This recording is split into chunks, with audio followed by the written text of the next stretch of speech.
यह सभी Delhi civil defence के जवान हैं। कल आपने न्यूज में देखा होगा कि दिल्ली सिविल डिफेंस नागरिक सुरक्षा का जो पेड ड्यूटी थी वो निरस्त कर दिया गया है। 2015 में, 2019 में और 2020 में इस तरीके से भर्ती किया गया था दिल्ली के मार्शलों में, और दिल्ली के तमाम सरकारी संस्थानों में दिल्ली सिविल डिफेंस कार्यरत है। सभी की जो सेवाएं हैं, पेड सेवाएं थी, उसको निरस्त कर दिया गया है।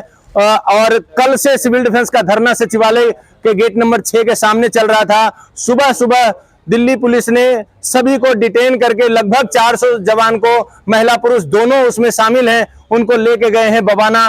और कुछ जवान अब यहाँ इकट्ठा हो रहे हैं, तो दिल्ली पुलिस के द्वारा बार बार यहाँ चक्कर लगाया जा रहा है और मना किया जा रहा है कि आप लोग चले जाइए, नहीं तो आप लोगों को भी अरेस्ट कर लिया जाएगा। तो जितने भी दिल्ली सिविल डिफेंस के जवान हैं, जो देख रहे हैं इसको, जो सुन रहे हैं इस वीडियो को, आप तुरंत जल्दी से जल्दी अपना व्यवस्था करिए। किसी तरीके से आप राजघाट पे पहुंचिए। राजघाट डिपो के पीछे ये पावर हाउस पे हम लोग खड़े हैं। पावर हाउस पे पहुंचिए।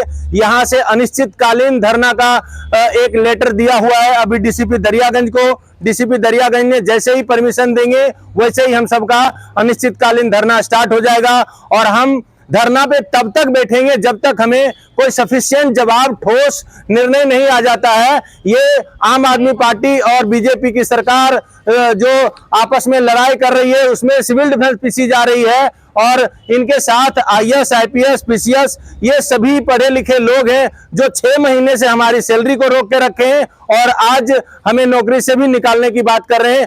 तो हम उनको ये बता दें कि आप जब 2024 का इलेक्शन आएगा तो आप हमारा इंतजार करिए कि हम आपके लिए क्या सेवा कर सकते हैं। और कभी भी इन 26,000 महिला पुरुष आपके स्वागत में खड़े रहेंगे। जब आप माला लेके हमारे गली और दरवाजे में आएंगे तब हम किस तरीके से स्वागत करेंगे उसका आप इंतजार करिए। हम ना झुकेंगे ना डरेंगे, हम सिर्फ और सिर्फ आपसे लड़ेंगे और आपको जवाब देना पड़ेगा। हमारी नौकरी को बरकरार रखना पड़ेगा। नौकरी देना आपका अधिकार है और लेना, छीनना आपका अधिकार नहीं है। अगर किसी कानून में ऐसा लिखा है तो आप जवाब दीजिए। जवाब जब तक नहीं देंगे तब तक हम अनिश्चितकालीन धरना पे बैठेंगे। भारत माता की, भारत माता की। और रोजगार की मांग कोई अभी देखिए हमारे साथ महिलाएं भी हैं। इनके मुंह से आप सुन लीजिए कि ये चाहते क्या हैं। हमारी नौकरी चली गई है, आप नौकरी को जाना पसंद करेंगे या रोकना पसंद करेंगे? आप किस तरीके से अपना घर का लालन पालन करते हैं, बताइए। रोजगार की मांग कोई गैर कानूनी मांग नहीं है, हमारे संविधान में भी है। और दिल्ली सरकार ने भी हमें हमेशा प्रॉमिस किया कि वो बेरोजगारी को मिटाएंगे। जब हमें रोजगार दे दिया और सही तरीके से point two point step wise हमारा रोजगार आया था हमारे पास, हम इस रोजगार में बने रहना चाहते हैं। ये हमारा सत्य के लिए आग्रह है। और ये सत्याग्रह जब गांधी जी का सफल हुआ था और भारत को उन्होंने आजाद करा दिया था, तो हम ये चाहेंगे कि दिल्ली सरकार को हमारी ये बात माननी चाहिए, हमारे सत्याग्रह को मानना चाहिए। मैं आप सबके माध्यम से ये बताना चाहता हूँ कि दोनों ही सरकारें हमारा मिसयूज करना जानती हैं। और जब कोई निष्काम सेवा होती है तो सबसे पहले सिविल डिफेंस को ही याद किया जाता है। चाहे वो कोरोना काल हो या बाढ़ की स्थिति आ जाए या कोई ऐसी चीज़ें आ जाए, तो जब तो सिविल डिफेंस है, सिविल डिफेंस के जवान हैं, इन्हों को हमें हर तरह का ओहदा दिया गया। उस टाइम हमें मान सम्मान भी मिला, उसके लिए धन्यवाद करना चाहता हूं मैं सरकारों का।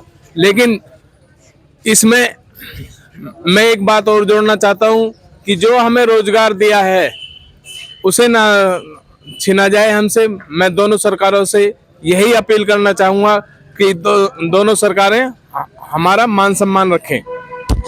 देखिए, इन्होंने ये कहा कि जब जरूरत थी, कोविड काल था या किसी भी प्रकार का निष्काम सेवा कराना होता है, तब सबसे पहले सिविल डिफेंस आगे आती है। दिल्ली पुलिस की संख्या को बढ़ाना होता है तब सिविल डिफेंस आती है। दिल्ली पुलिस की संख्या दिल्ली के अंदर कम है। कहीं भी आज सामाजिक संस्था में जब काम पड़ता है तो दिल्ली सिविल डिफेंस से काम लिया जाता है। और कुछ पेड स्टाफ थे तो उसको 1962 में सिविल डिफेंस का निर्माण हुआ, 1968 में सिविल डिफेंस का एक्ट बना और 2005 में डिजास्टर मैनेजमेंट एक्ट लागू हुआ और 2006 में किरण बेदी मैम उस समय आईपीएस थी, उन्होंने दिल्ली सिविल डिफेंस को वर्दी दिया है और यूनिफॉर्म बतौर यूनिफॉर्म रहते हुए उन्होंने कुछ व्यवस्था बनाई, संविधान में संशोधन किया, एसओपी बनाई, एसओपी के माध्यम से उन्होंने रोजगार देने का काम किया। और जब दिल्ली में दिल्ली की सरकार बनी तो दिल्ली पुलिस की संख्या को देखते हुए होमगार्ड और दिल्ली सिविल डिफेंस से अपना काम चालू किया, अपना काम कराना स्टार्ट किया। और आज 2015 से आज 2024 आने को है, 5 महीने, पिछले 5 महीने से हम सभी को वेतन नहीं दिया गया है और आज कल के न्यूज में आ रहा है कि हम सभी की सेवाएं निरस्त की जाए बिना बताए। ये कौन सा इंसाफ है, पूरे देशवासी बताएं। हम इस पे जनहित याचिका भी डालेंगे, कोर्ट में भी जाएंगे, जहां जाना होगा। मरता तो क्या नहीं करता, ये हम वर्दी पहन के हमें शौक नहीं है कि हम सड़क पे आके प्रोटेस्ट करें, लेकिन मजबूरन जब रोटी का सवाल आता है, बीवी बच्चों का सवाल आता है, तो कोई भी अपना हक लेने के लिए निकल के सामने आता है। तो हम हर संभव प्रयास करेंगे कि हम सबका नौकरी बचे। जय हिंद।